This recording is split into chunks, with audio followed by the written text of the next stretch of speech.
Vamos a encontrarlo ahí. Vamos a hablar un poco de cómo ser edificado en Cristo.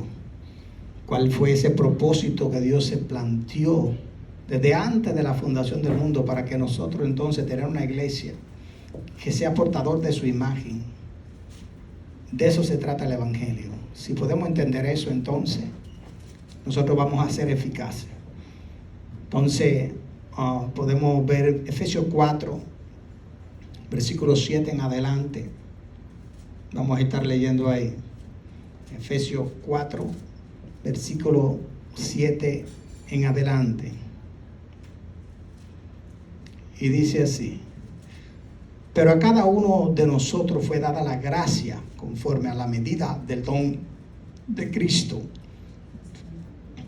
Por lo cual dice: subiendo a lo alto, llevó cautiva la cautividad y dio dones a los hombres. Y eso de que subió, ¿qué es? Sino que también había descendido primero a la parte más baja de la tierra. Eso está en Efesios 4, versículo 7 en adelante. Y él mismo constituyó a uno apóstoles, a otro profeta, a otro evangelista, a otro pastores y maestros. Y entonces el versículo 13 dice: hasta que todos lleguemos a la unidad de la fe y del conocimiento del Hijo de Dios, a un varón perfecto, a la medida de la estatura de la plenitud de Cristo, para que ya no seamos niños fluctuantes, llevados por doquiera, de todo viento de doctrina, por estratagema de hombre que para enseñar emplean con astucia las artimañas del error, sino que siguiendo la verdad en amor, crezcamos en todo, en aquel que es la cabeza, esto es, Cristo. Yo quiero que vayamos también a Efesios 1, en el versículo 9 al 10. Y dice: dándonos a conocer el misterio de su voluntad, según su beneplácito, el cual se había propuesto en sí mismo, de reunir todas las cosas en Cristo, en la dispensación del cumplimiento de los tiempos, así las que están en el cielo como las que están en la tierra. Ok, vamos a orar y vamos a darle gracias a Dios. Vamos a pedirle que Dios sea quien abra el entendimiento. Padre, te damos gracias, Señor, por la oportunidad que tú nos permites. Permite, Señor, que en esta noche nosotros podamos ser edificados, Señor, a través de tu palabra, oh Dios, con el propósito que tú te has dispuesto, Señor, de que nosotros podamos manifestar a Cristo a través de nosotros, Dios. Señor, que ni uno de los que están aquí, Señor, salgan, Dios mío, Padre, que salgan con esas necesidades completas, Señor, en Cristo. Padre, que tú les suplas, Señor, de tu Espíritu para que ellos puedan vivir la vida de Cristo afuera, oh Dios. Señor, en el nombre de tu amado Cristo Jesús. Amén. Amén. Cuando nosotros estamos hablando de esta carta de Efesios, una carta realmente que para muchos es complicada, pero realmente no hay ninguna complicación en ella cuando realmente nosotros entendemos los propósitos de Dios, cuando entendemos esos misterios ya que Pablo le fue revelado a Pablo. O sea que en la Biblia ya no hay nada que sea un misterio. Antes nosotros decíamos o se nos enseñaban que las cosas ocultas son para Dios y las que son reveladas para los hombres. Eso está en el Antiguo Testamento, porque realmente era así. Cuando en aquel entonces ellos hablaban bajo, como decía el varón, bajo sombra, tipo y figura. Todo lo que había en el Antiguo Testamento era una sombra, un tipo y una figura de lo que había de venir. Eso lo dice Hebreos 8:5 y también lo dice Hebreos 10:1 y 2. Que todo era una sombra, un tipo y una figura. Todo aquello representaba algo que Cristo venía a hacer aquí cuando Él viniera a manifestarse. Por lo tanto, Pablo dice que esos misterios le fueron revelados a Él. Que ya a Él se le reveló el misterio del Evangelio y que leyendo podemos entender cuál sea el misterio. O sea que los misterios son algo que la iglesia tiene que entender. Eso no lo digo yo. Eso lo dice cuando usted se va a 1 Corintios. Vamos a buscarlo para que veamos que de eso se trata. De que nosotros tenemos que dominar esos misterios que eran antes unos misterios, pero que ahora han sido revelados. Y dice en 1 Corintios capítulo 4, versículo 1. Así pues, téngannos los hombres por servidores de Cristo y administradores de los misterios de Dios. O sea que un misterio se consideraba algo que estaba oculto, algo que realmente no se entendía. Por eso es que usted le llaman misterio, le llaman parábola, le llaman todo eso que está en la Biblia, que se daba algo que no se podía entender bien, que estaba algo, una verdad espiritual adentro, pero que el único que lo podía revelar era el Espíritu de Dios. Y Pablo dijo que a él se le reveló el misterio. Esos misterios que estaban ocultos desde antes de la fundación del mundo. Ustedes se leen esa carta de Pablo, de Colosenses, de Efesios y Romanos 16. Ustedes se van a dar cuenta que esos misterios se les reveló a la iglesia. Se nos reveló a nosotros, porque el misterio de Dios era Cristo. Y el misterio de Cristo es la iglesia. Tenemos que entender eso. Hay un misterio que era de Dios, pero que ese misterio era Cristo, fue revelado en Cristo. Y ahí había un misterio que era Cristo, que era la iglesia, que era Cristo, pero que el misterio de Cristo era la iglesia. Cuando nosotros leemos todo eso, hay tantos pasajes ahí que no lo entendemos porque realmente no se nos ha revelado Cristo muchas veces en nosotros. Cuando usted se lee Efesios, el capítulo 5, y usted va y se encuentra con el versículo 32, vamos a poner el 31 primero, y dice: por esto dejará el hombre a su padre y a su madre y se unirá a su mujer, y los dos serán una sola carne. Y dice el 32: grande es este misterio, mas yo digo esto respecto de Cristo y de la iglesia.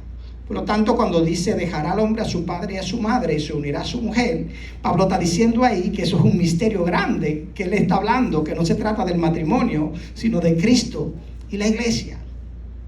Entonces había un misterio ahí que nosotros, que nos han enseñado muchas veces a nosotros imaginarnos los versículos.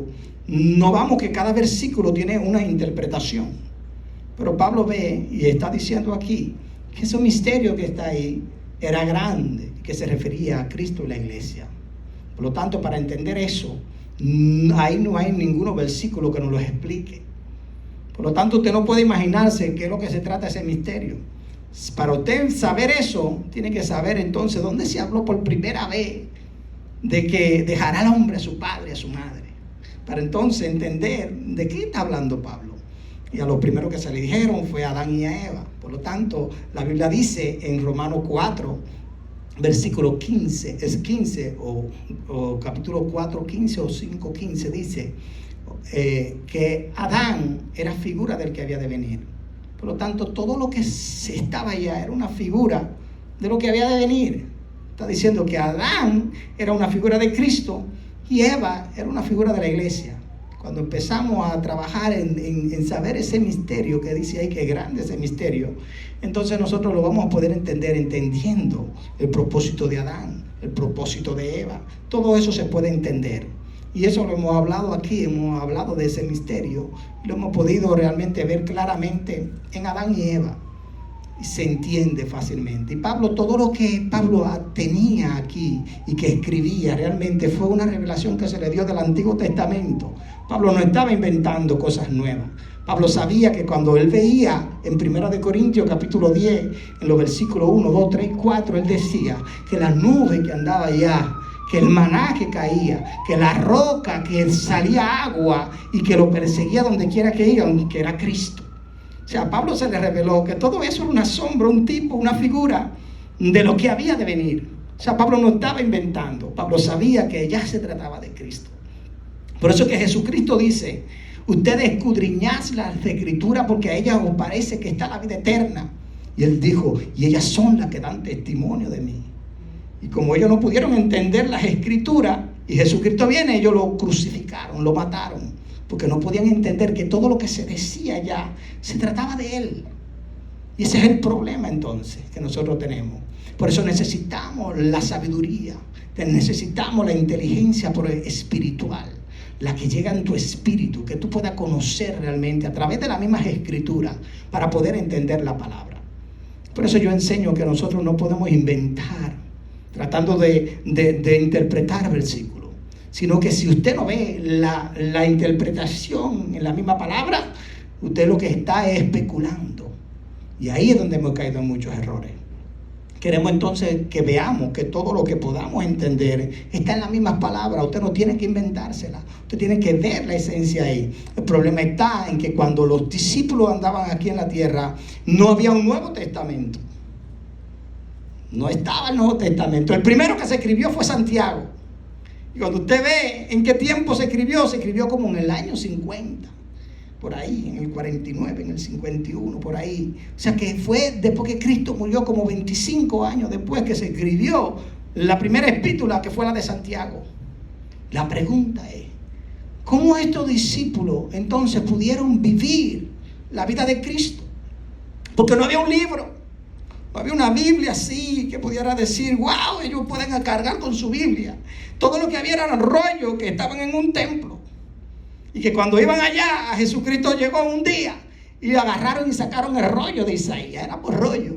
Lo sacaban y se lo entregaron y él leyó. Y cuando lee la porción de Isaías, cuando dice: el Espíritu vino sobre mí, me ha ungido por cuanto me ha ungido para libertar a los... Y ya ustedes saben lo que dice la palabra ahí. La idea es que ahora viene y nos están diciendo ahora que esta gente andaban sin una Biblia. Y la pregunta que nos podemos hacer es, ¿cómo esta gente fueron tan eficientes? ¿Cómo esta gente pudieron vivir la vida de Cristo y manifestarlo a Él? De tal manera que daban su vida por Cristo, sin tener todo esto que nosotros tenemos. Porque tenemos la Biblia, tenemos enciclopedia, tenemos tanta Biblia que tienen su comentario bíblico, tenemos tanta información en internet. Y a cada rato negamos a Cristo con nuestros hechos. Y no tenemos persecución como tenían aquellas personas que había que dejar y ser muertos por el Evangelio. No tenemos nada de eso. Pero yo me atrevo a apostar que si viene la persecución y hay que matar a los que predican el Evangelio, muchos se van y muchos no predican el Evangelio y muchos hasta se atreven a negar a Cristo. Teniendo toda la herramienta, conociendo mejor a Cristo que quizá que ellos. Pues nosotros tenemos una ventaja que no tuvieron la gente de esos primeros discípulos del Señor. Tenemos la ventaja de que realmente tenemos una palabra ahora del Nuevo Testamento que ellos no la tuvieron. Tenemos el Antiguo Testamento, podemos andar con ella, podemos escudriñarla y estudiarla cuantas veces queramos. O sea, tenemos más ventaja que ellos. Ahora la pregunta es, como que en estos tiempos aquella gente, aunque estaban presos, se sentían libres. Y nosotros estamos libres supuestamente y nos sentimos presos. Porque nos sentimos como que estamos atados todo el tiempo. Como que Cristo no nos ha libertado. Decimos que Cristo nos libertó, pero siempre andamos como con una atadura que nos ata. Que no podemos serle fiel a Dios y hasta lo declaramos. ¿Cuál era la manera de creer de esta gente? Que lo hacía libre. Pero que a nosotros, con la enseñanza que se nos ha enseñado, nos sentimos como que si estuviéramos esclavos todavía. Vivimos una vida y confesamos y decimos que nosotros los creyentes pecamos todos los días. Y esta gente decían que el que peca no ha conocido a Dios. Hijitos, os escribo a vosotros para que no pequéis.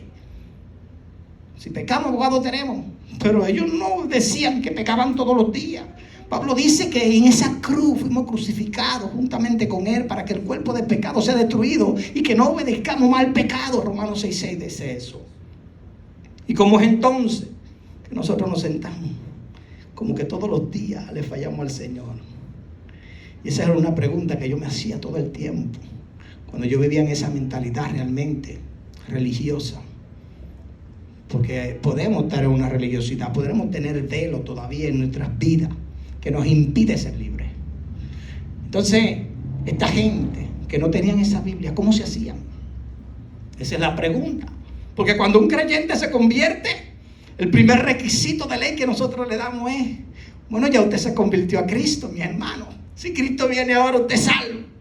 Se va con el Señor. Pero para usted ser una persona espiritual, usted tiene que leer la Biblia todos los días. Usted tiene que ir a la iglesia y orar por lo menos una hora, mínimo, una hora, orar diario. No meten todas esas cosas. Pero la pregunta sería, si nosotros tuviéramos el tiempo de Pablo, que no había una Biblia, que no había nada de eso, toda esa información, lo único que estaba en el Antiguo Testamento es rollo. y que usted no podía tener acceso a ellos fácilmente. Entonces, la pregunta sería, ¿cómo usted se haría en ese tiempo? Si aquí, desde que usted no lee un día la Biblia, ya usted se siente que está en pecado y que está mal. Ahora tenemos que saber realmente qué enseñaban esta gente. Cómo esta gente se fortalecía, ¿no? Cómo Cristo vivía en ellos y se manifestaba en ellos. Sin tener todos esos recursos que nosotros tenemos. Es algo que tenemos que cuestionar. Porque realmente lo único que yo conocía era la palabra, porque yo todavía no me escribió la primera. Mire, Juan escribió sus epístolas como en el 90 y pico después de Cristo. Casi al final del siglo. Pablo, usted ve que escribió en el 65, en el 70, en el 60 y tanto, en el 50 y tanto. O sea que todas esas epístolas se escribieron. Fue 30 y 50 años después que Cristo murió y mandó a los discípulos ir por todo el mundo y predicar el evangelio. Ahora, aquí Pablo dice que a uno constituyó, dice la Biblia, pero a cada uno de nosotros fue dada la gracia conforme a la medida del don de Cristo, por lo cual subiendo a lo alto llevó cautivo a la cautividad y dio dones a los hombres. Y eso de que subió, ¿qué es? Sino que también había descendido y primero a la parte más baja de la tierra. El que descendió es el mismo que también subió por encima de todos los cielos para llenarlo todo. Y él mismo constituyó a unos apóstoles, a otro profeta, a otro evangelista, a otros pastores y maestros. O sea, el Señor dijo que él iba a tener una iglesia y que sobre esa iglesia, sobre esa palabra que dijo Pedro, cuando él le preguntó, ¿quiénes dicen los hombres que soy yo? Él le dijo, tú eres uno que dicen que tú eres el profeta, que tú eres aquello. ¿Y ustedes qué dicen? Él dijo, tú eres el Hijo del Dios viviente, tú eres el Cristo. Y él dijo que sobre esa palabra, sobre esa roca, él iba a edificar su iglesia. O sea, que usted creyendo eso, de que él era el Hijo de Dios, de que él vino a morir por nosotros y que resucitó al tercer día, que sobre ese fundamento era que el creyente iba a poder lograr tener una nueva creación. Y aquí entonces Pablo está hablando en el versículo 10 de Efesios y dice, de reunir, dando a conocer en el 9, dando a conocer el misterio de su voluntad según su beneplácito, el cual se había propuesto en sí mismo de reunir todas las cosas en Cristo, en la dispersación del cumplimiento de los tiempos, así las que están en los cielos como las que están en la tierra. Por lo tanto, hay algo que Pablo dice aquí, que era un misterio, pero que dice él, que la dispersación de los tiempos, dice que se iban a cumplir, de reunir todas las cosas en Cristo. Dice, en la dispensación del cumplimiento de los tiempos, así las que están en los cielos como las que están en la tierra. Entonces la pregunta sería, ¿qué es lo que se había conciliado en el cielo y en la tierra? Que había que conciliarlo. Esa es la pregunta que tenemos que hacernos.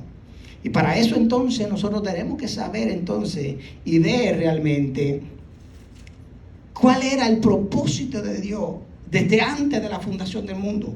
Cuál era el propósito de Dios que Él tenía antes de todas las cosas. Pablo le llama el propósito eterno. Cuando se habla de propósito eterno es algo que no ocurrió en el tiempo de aquí, de humano, de la tierra. En el tiempo que nosotros conocemos como los meses, como los años, como los días, como las horas, como las semanas. La eternidad allá se habla, es allá arriba donde no hay tiempo.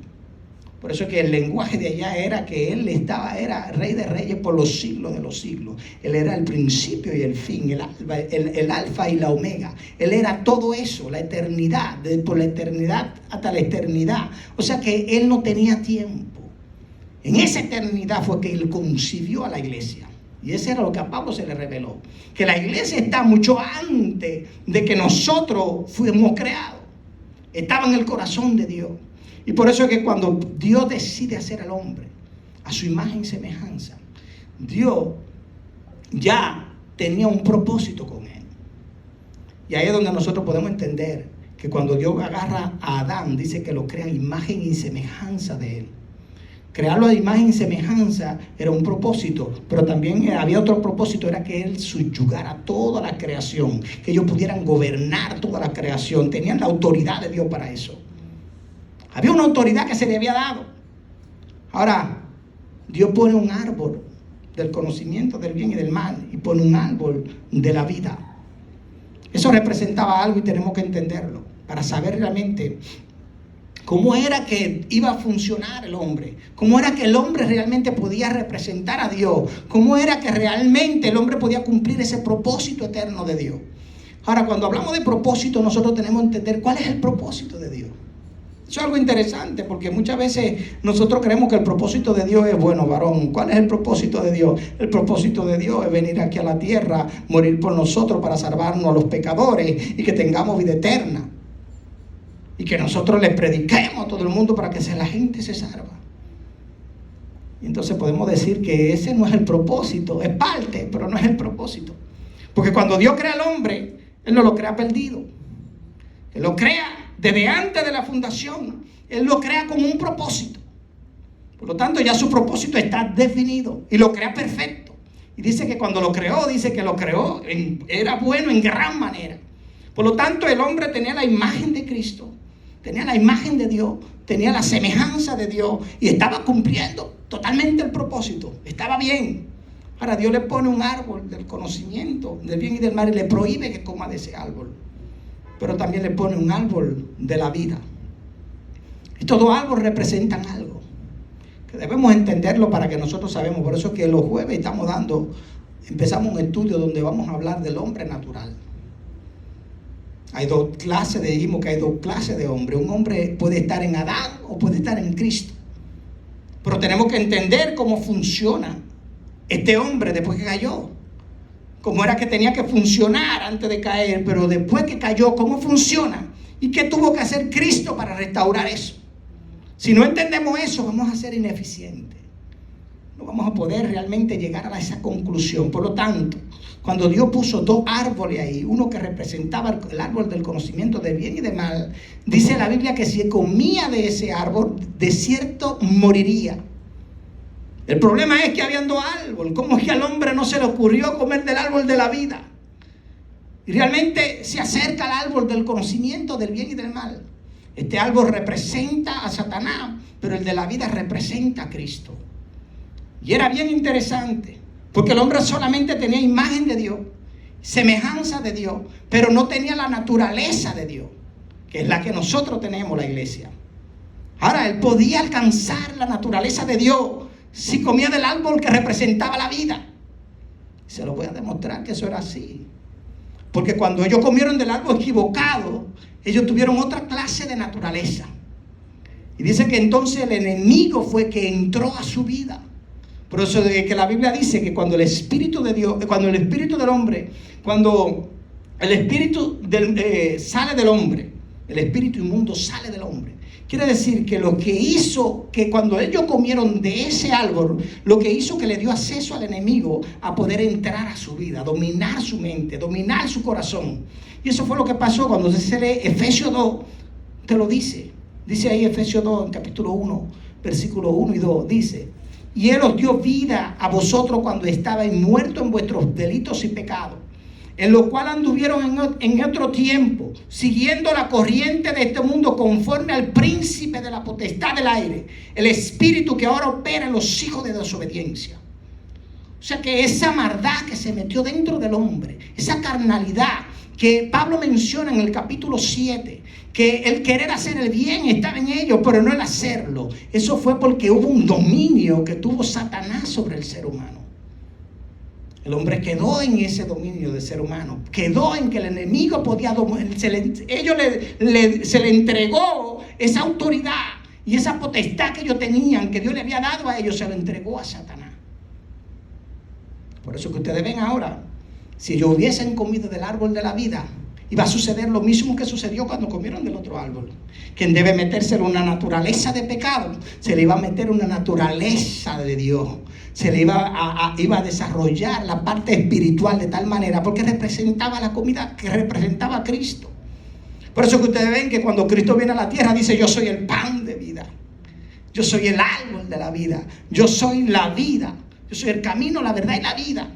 O sea, ya Cristo estaba hablando de una vida que Él decía que el que comiera de Él y bebiera de Él iba a tener vida eterna. Estaba hablando que él representaba ese árbol de allá. Y con el hecho de nosotros creer eso, ya era símbolo de nosotros recibir y comer esa comida. Jesucristo lo explica claramente cuando ustedes se leen a Juan 6, en los versículos 50, por ahí empieza a decir que Jesucristo dijo que el que comía de él recibía vida eterna.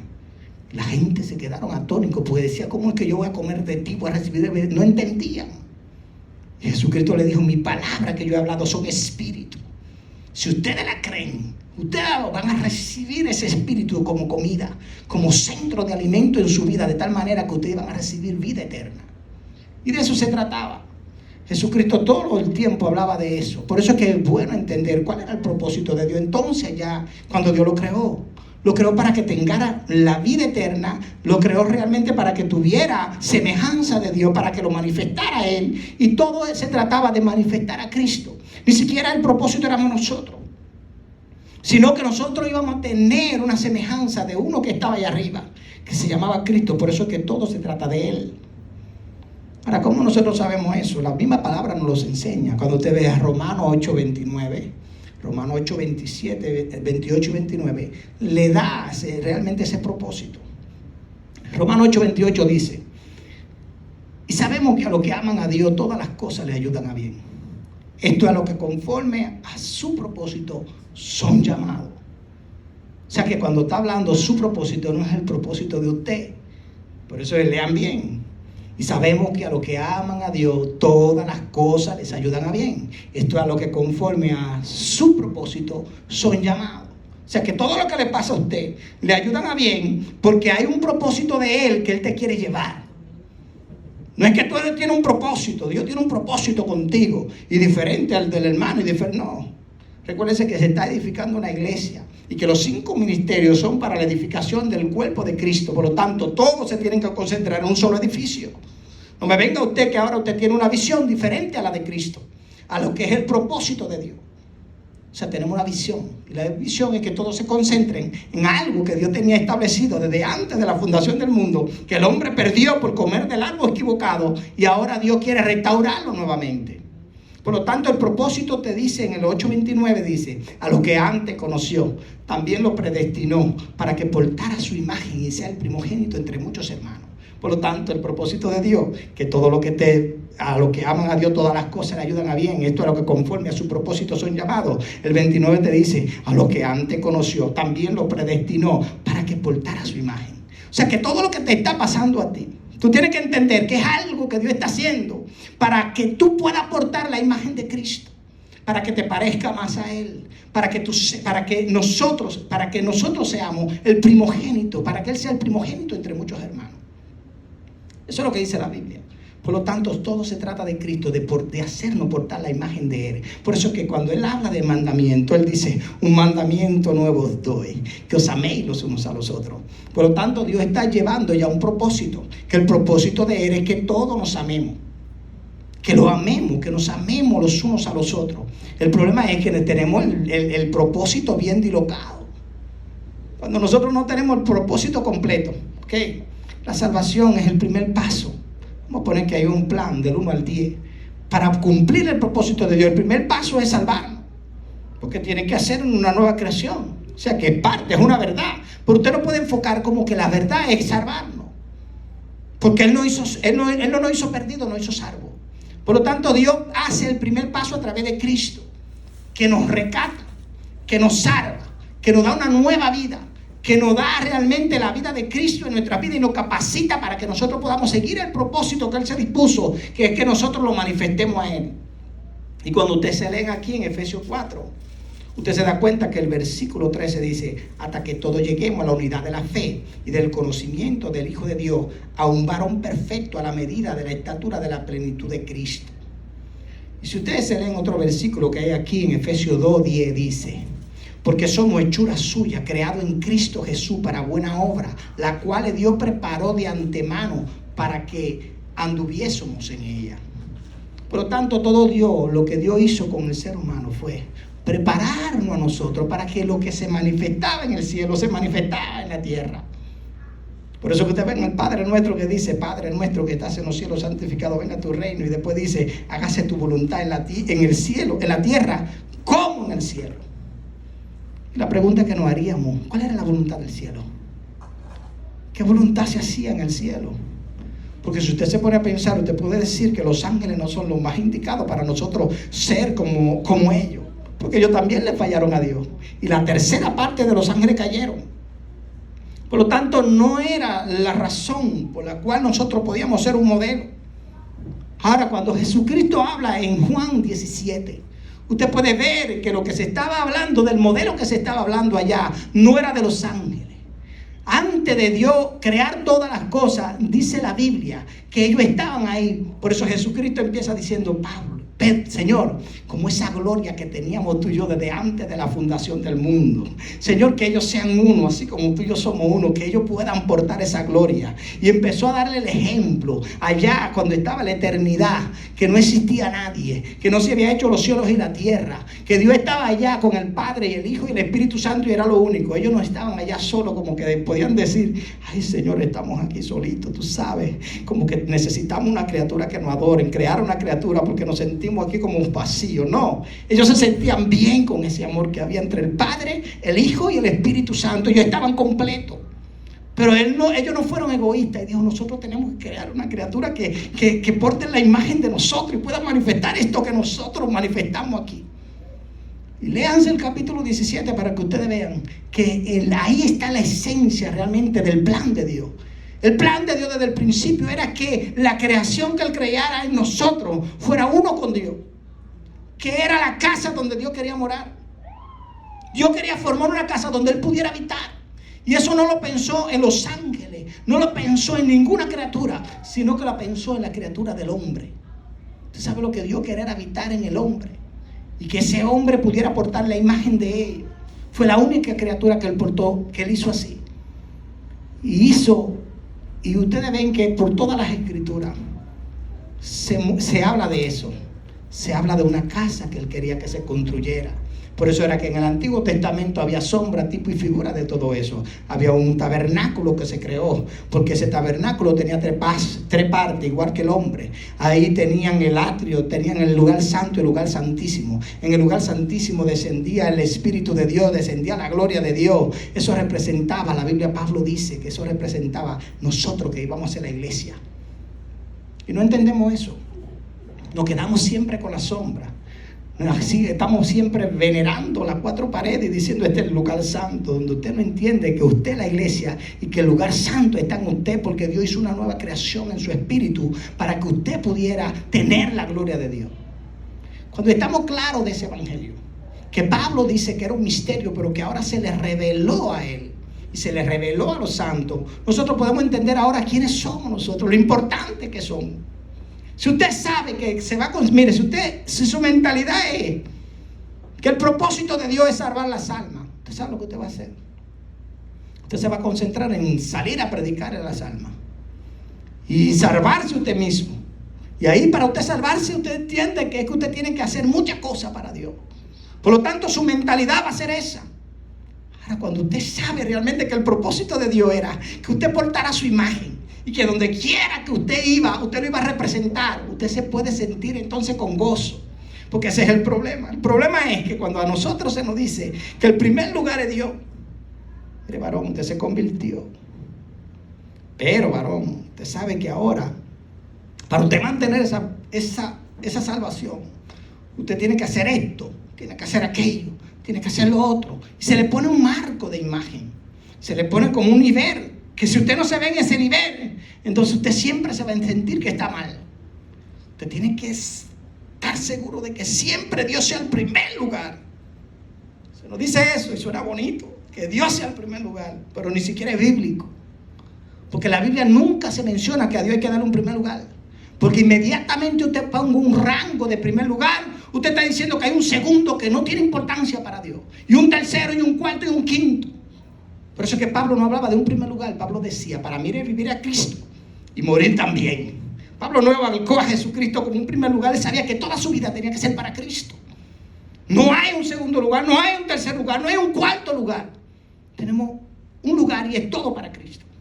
Si no entendemos eso, vamos a estar con la mentalidad que Entonces hay que explicarme a mí qué es lo que es un primer lugar para yo entenderlo y entonces estar bien para yo poder salvarme. Vamos a poner que a ustedes le digan que el primer lugar es Cristo, que es Dios, y que el segundo lugar es la familia. Vamos a ponerlo así. El tercer lugar vamos a poner que es el ministerio o la iglesia o el trabajo. Vamos a ponerlo de esa manera porque eso es lo que se nos ha enseñado, para que usted entienda que como que ni lógica tiene. Y usted va a ser, a todo el tiempo va a estar frustrado por no cumplir el primer lugar. Porque si usted le dicen que el primer lugar es que usted ore, que usted ayune, que usted vaya a la iglesia, que usted salga a evangelizar, que usted todo el tiempo haga todo eso, usted va a decir, wow, pues yo voy a hacer todo eso porque quiero salvarme, quiero estar salvo. Y después la familia, y después el trabajo y el ministerio. Entonces te va a chocar que para dar un primer lugar usted tiene que dar casi más de un 100%, 90%, por lo menos un 80%, dedicárselo al primer lugar. Y el 20% entonces a los demás. Pero no es la realidad, porque usted se va a encontrar ahora que usted duerme 8 horas. Y de esas 8, después trabaja 8. Son 16. Por lo tanto, ya te quedó incapacitado para darle el primer lugar a Dios. Y de repente usted tiene que llegar a su casa, tiene que trabajar con los niños para que hagan la tarea, para prepararle la comida, para hacer todo eso. Se le van 3 o 4 horas más. Por lo tanto, ya lleva 20. Le quedan entonces 4. De esas 4, entonces, usted tiene que dedicarle tiempo quizá al esposo, usted tiene que agarrar y prepararse, o leer 1 hora de la palabra, orar 1 hora y hacer todo, y quizá venir a la iglesia por 2 horas, pero además lo hace en la semana como 2 o 3 veces. Por lo tanto, usted va a estar todo el tiempo frustrado por el hecho de que usted nunca va a alcanzar darle el primer lugar a Dios.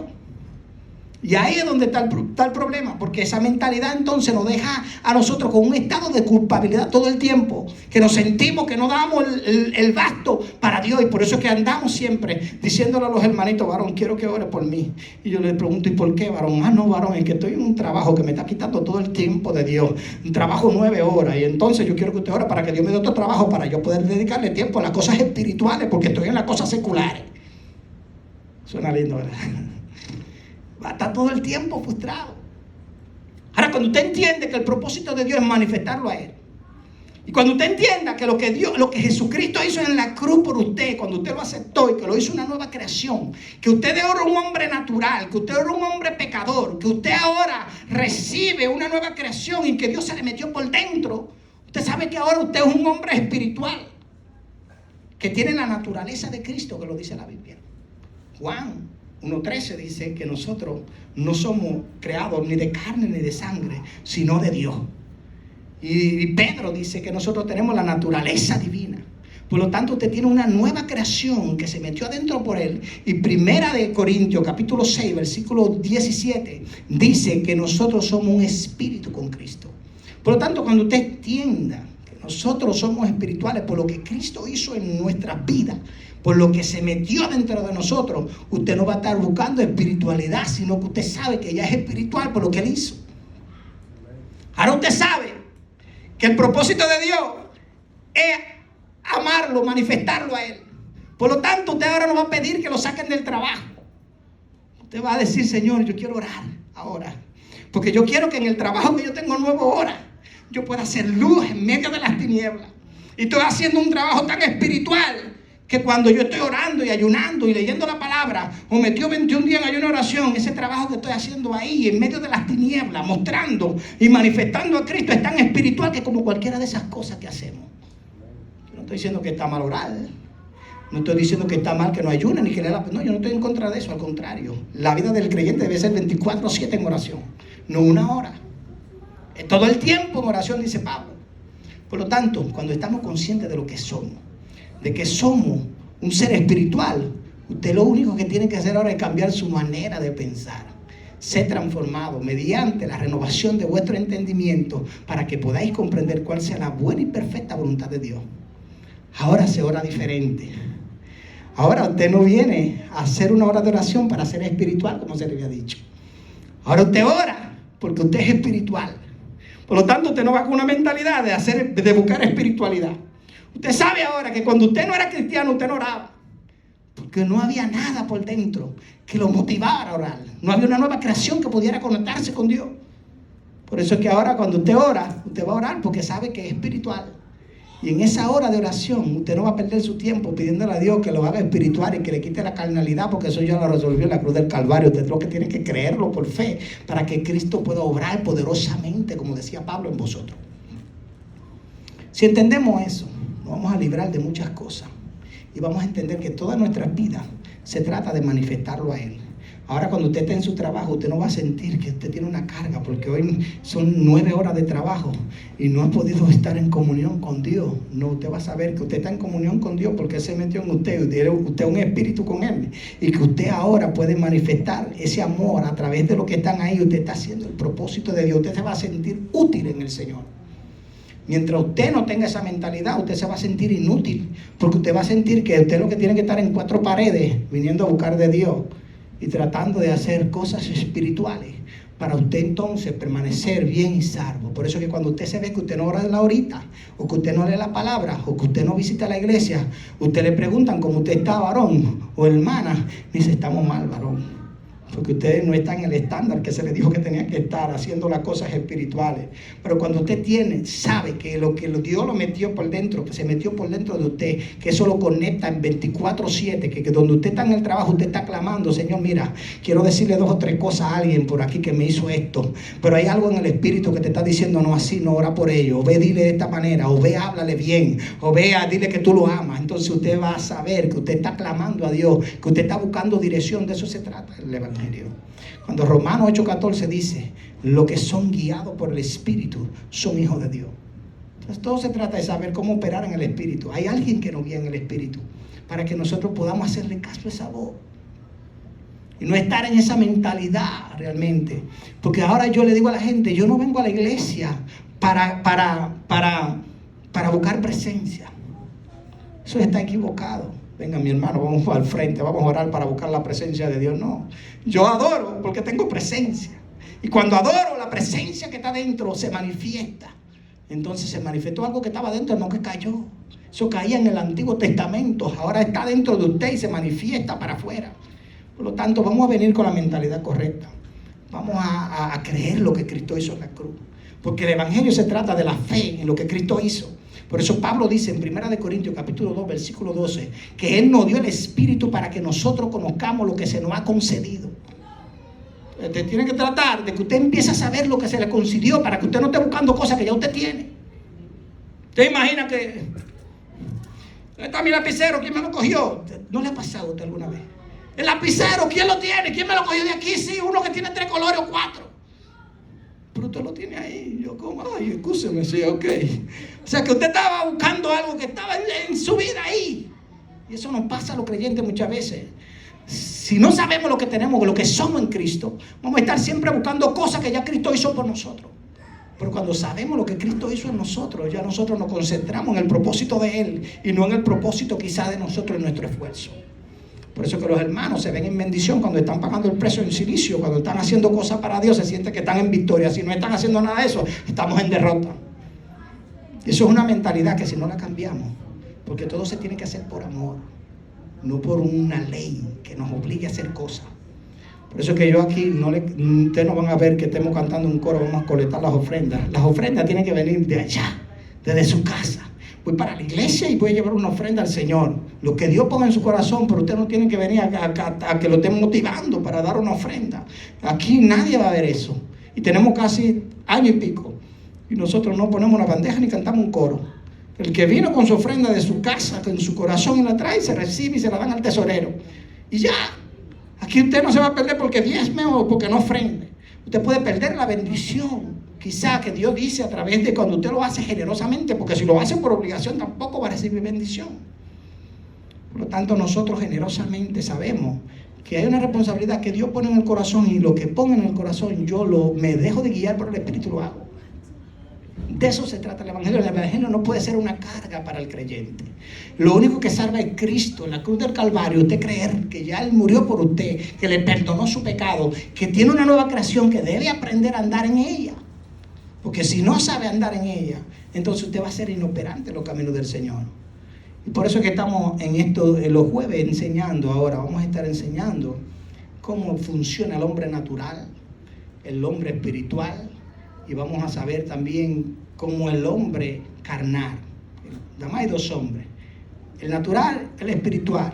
El espiritual se divide en el espiritual y en el carnal, que es un creyente que recibió la vida del Espíritu, pero anda en la carne, en su pensamiento, no en la guianza del Espíritu. Y vamos a estar identificando todo eso para que nosotros seamos realmente más, podamos ser más eficientes en operar en la vida del Espíritu. Y que nosotros podamos saber cómo andar, cuando estamos andando en la carne, cuando la carne es que la manifestamos, o cuando nosotros estamos el Espíritu guiando para que nosotros sigamos dejándonos guiar por el Espíritu. Y eso es una parte bien importante para el creyente. Así que Dios le bendiga, que Dios los guarde. Son las 7, vamos a terminar. Vamos a orar y vamos a darle gracias.